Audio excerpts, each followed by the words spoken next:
My mother-in-law accused us of abusing our baby and called the cops over tummy time. It completely backfired because if she ever shows up again, the cops will be called, this time for trespassing. Mother-in-law has always commented about the baby, but my partner has shut her down. She didn't like that his pediatrician was young, she didn't trust doctors, and she didn't trust the skin treatment method the pediatrician chose for a rash. She doesn't like that we don't give him water, but my partner just shuts her down immediately. Then one time, my mother-in-law claimed my partner and I were abusing our baby, 6 months old, since he complains while on his tummy. Our doctor said he needs more tummy time for his flat spot to strengthen his muscles, as well as to help him roll over. He doesn't like tummy time, but it's not like he even gets to the point of crying. He just makes uncomfortable noises. We tried explaining this to mother-in-law, but she keeps claiming we are forcing the baby and abusing him. Mother-in-law has been living with us for the last few months, and things have gone great until this happened. 2 days ago, she snatched the baby from me during tummy time and said I was committing violence against him. I regretted letting her take him but let her. Then, yesterday, she tried the same thing, and I refused to give her my baby.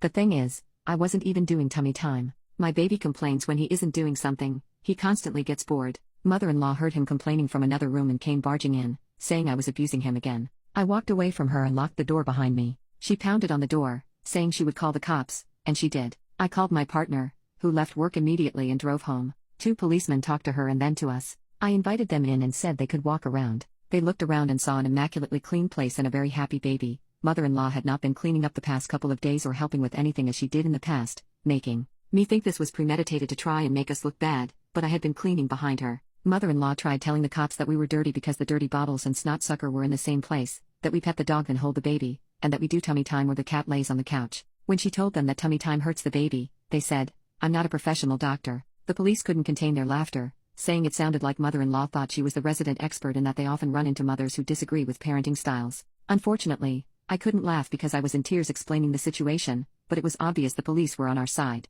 The police told us the clean house did not look like an unsafe environment for the baby. They also informed us that they were just there for a venting session with mother-in-law and not to worry. Of course, no police report was filed. My partner had my back the whole time and kicked mother-in-law out of our house. She had a couple of hours to pack her bags, and then I drove her to a motel. She was mad but had no remorse and thought she did nothing wrong. She doesn't have much money, so my partner and I are paying for it. We got her a flight home tomorrow. I'm not sure what will happen, but it might be the last time mother-in-law sees her grandchild. Mother-in-law has no idea and thinks it's her baby too. Update: an hour or so after I dropped mother-in-law off at the motel, both my partner and I got texts from father-in-law, and I quote, "You can't leave my wife in a hotel. I demand you guys take her back to your house now and work out any problems or misunderstandings. If something happens to her, you are going to be responsible." Later, he argued that we didn't explain tummy time well enough to her and said, "You guys are not geniuses and need to be empathetic." My partner immediately blocked him, but I didn't know until we discussed it later. I tried reasoning with father-in-law but realized it wasn't happening, so I blocked him.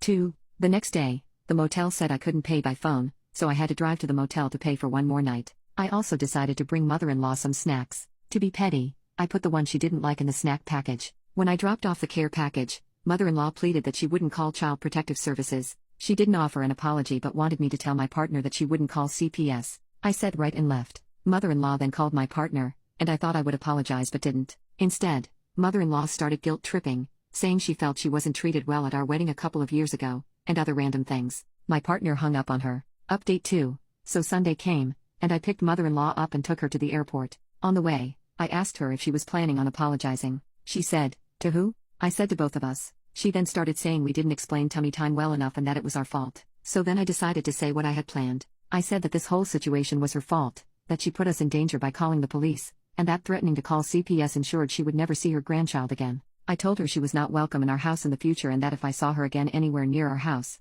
I would call the police for trespassing. I also told her she was a bad person, which I regret. Mother-in-law had tears in her eyes. I was shaking and hastily dropped her bags off for her. As I started driving away, I heard a tap on the glass. I nearly drove away with one of her bags in the back seat. So, as she picked up her last bag, I called out again that she would never see her grandchild again and drove away angrily. I spoke with my partner, and we agreed that mother-in-law and father-in-law are blocked.